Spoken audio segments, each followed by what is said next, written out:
This episode, we're going to be looking at the current social media craziness. Concept of Looksmaxxing. Crazy techniques like hammering their jawline multiple times to smash it into shape. What?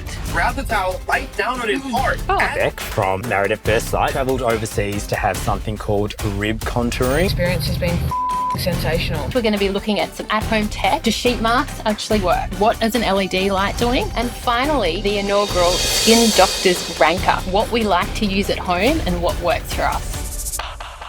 The jawline. It's the most defining and attractive feature. It's like you're going to get a good one. This isn't just a towel. You're going to fold this towel 3 times. That should give you a total of 8 layers. Finally, you're going to grab the towel and bite down on it hard. As you do, you should clench your jaw. This guy can't be serious. Repeat the cycle 5 more times. By clenching and tightening the muscles under your skin, and you're not only defining them, but also helping pushing out all that fluid under your jaw. What fluid under your jaw? You think people really believe this?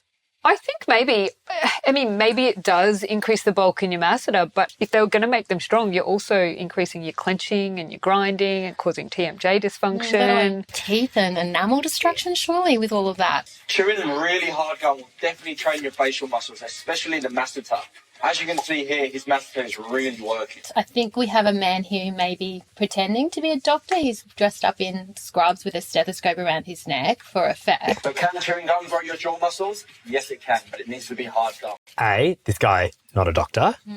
B, he's got a code that you can buy this gum via his, TikTok with this whole group of people online who are purporting to be experts in the field. In this guy's case, a doctor, which he's not. Selling products. It's playing on vulnerabilities as well, I think. And it really scares me as a mother of 15-year-old twins that want TikTok. What are they watching and what are they being sucked into? The idea that they can reshape their body and need a medical figure to back that is quite scary. The fact that when you've got young kids, adolescents exposed to this stuff, they don't have the maturity, the knowledge to really discern what's truth and what's not.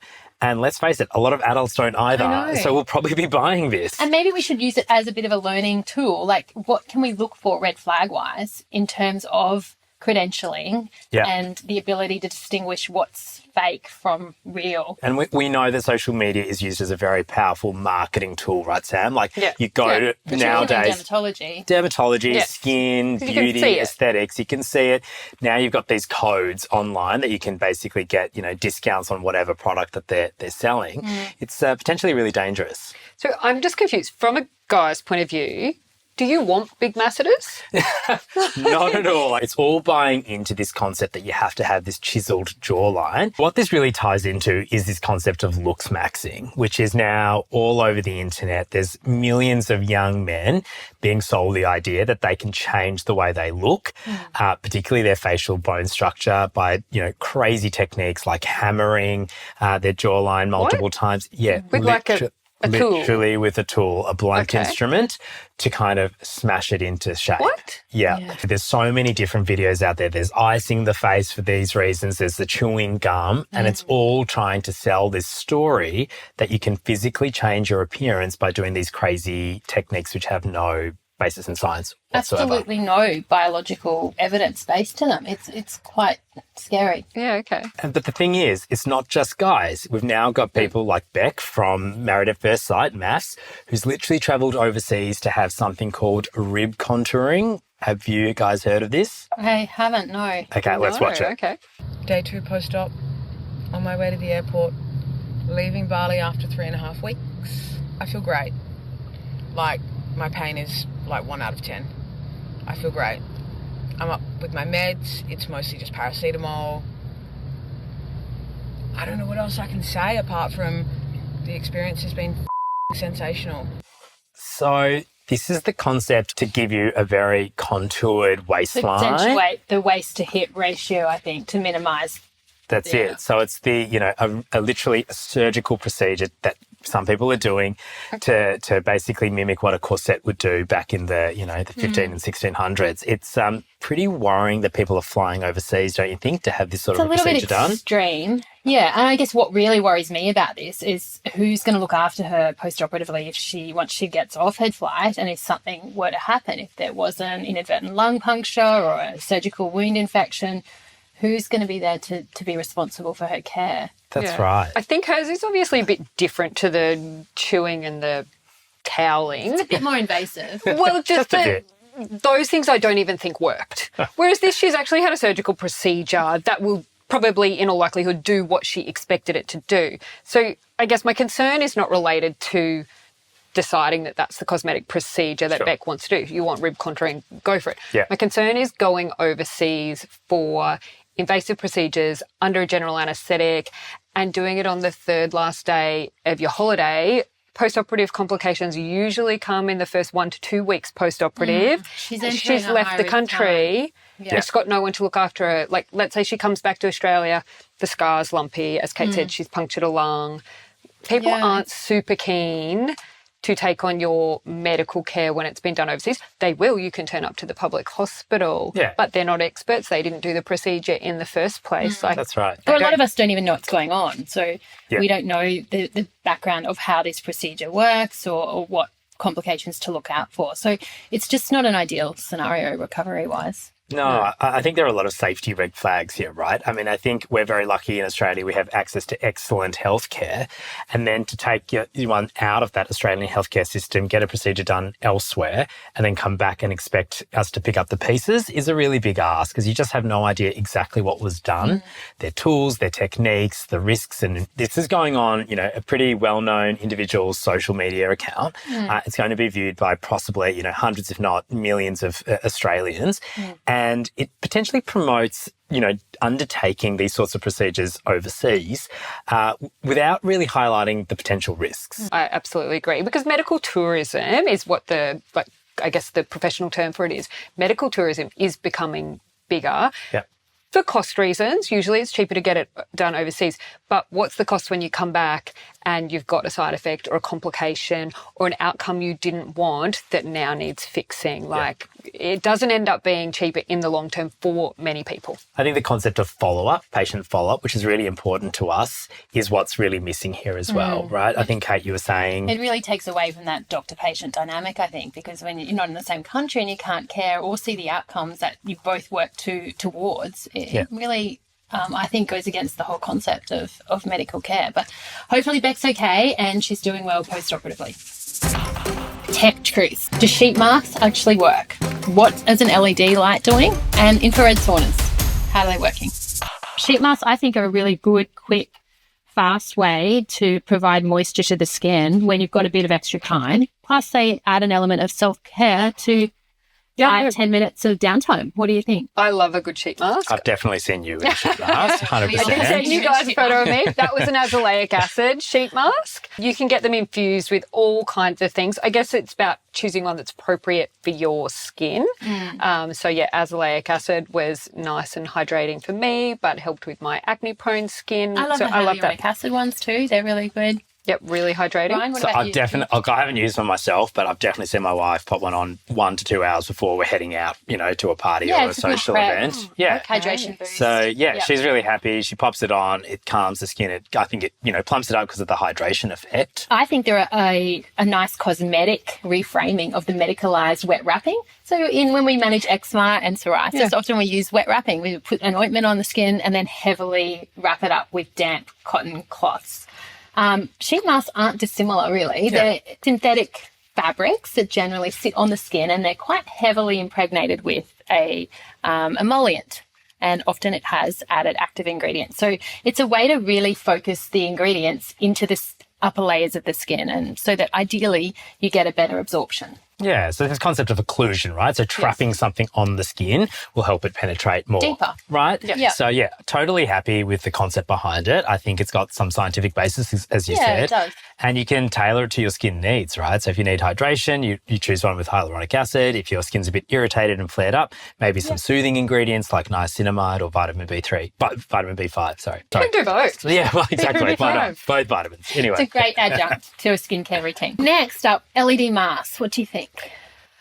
I think I'm a bit biased because my one very big indulgent purchase over the last 10 years is an at-home LED device, which I know is really powerful and really effective. Please come over for a Sunday afternoon session.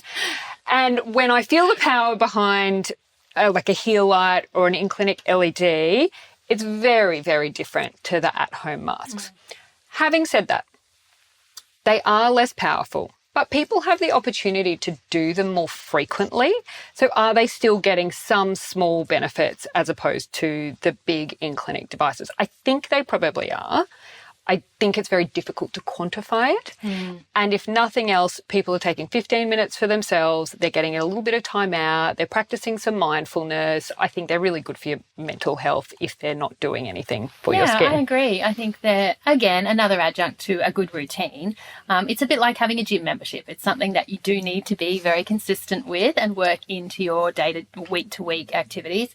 But I think there is some solid evidence for red light and blue light for mild acne and inflammation. Very broadly, red light tends to work for collagen activation and blue light is more of an anti-inflammatory. So that works more in quite mild acne. So while they're not therapeutic or good treatment regimes alone, I think these devices do add to a good routine. So yeah, I do like an LED mask. I think the one thing I'd caution people is to believing that, say, using blue light every night for their acne is going to cure cystic acne or really severe disease, right? We just know that it won't. We're talking surface level comedones, very mild. Mild acne and temporarily. So you're not going to get long-term results unless you're using your blue light, LED mask forever. I think that people do need to realise that they're probably only going to confer a few % benefit to their routine.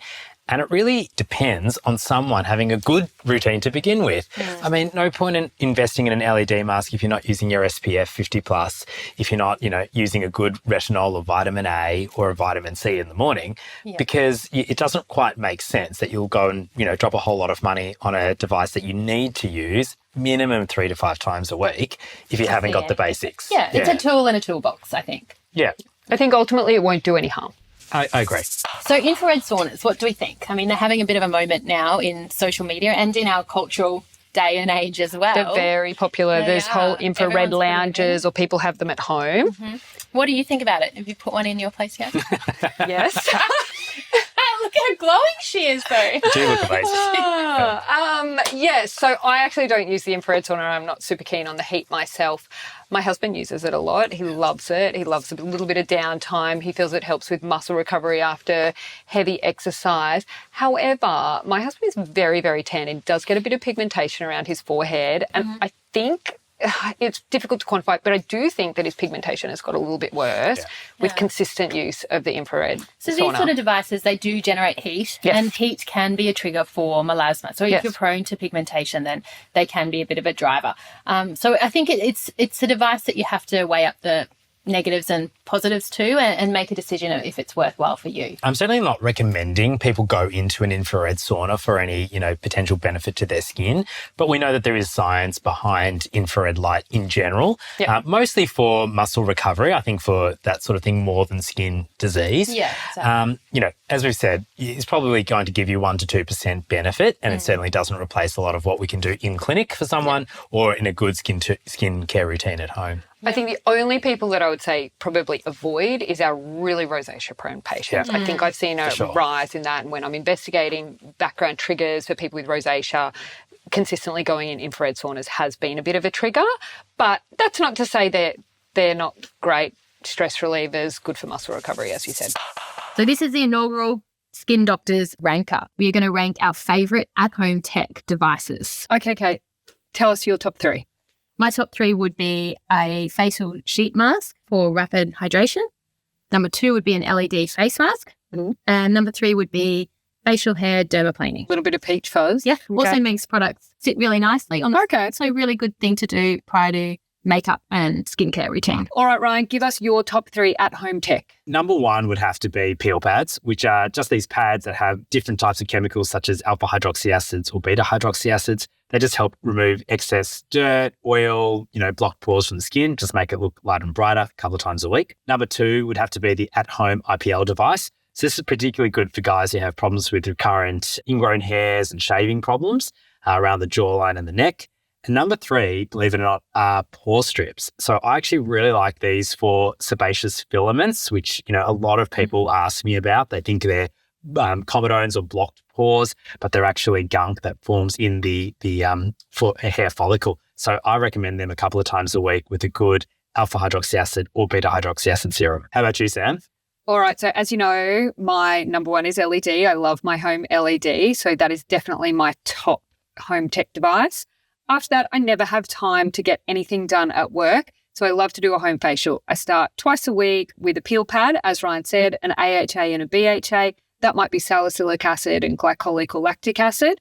And then I follow that with a hydrating sheet mask. And I really feel that gives my skin a little boost, makes me look less tired as a mum of 3. So they're my top 3 home tech devices. As always, all the topics discussed today are for educational purposes only and do not constitute personal medical advice. Please see your healthcare professional should you wish to find out more.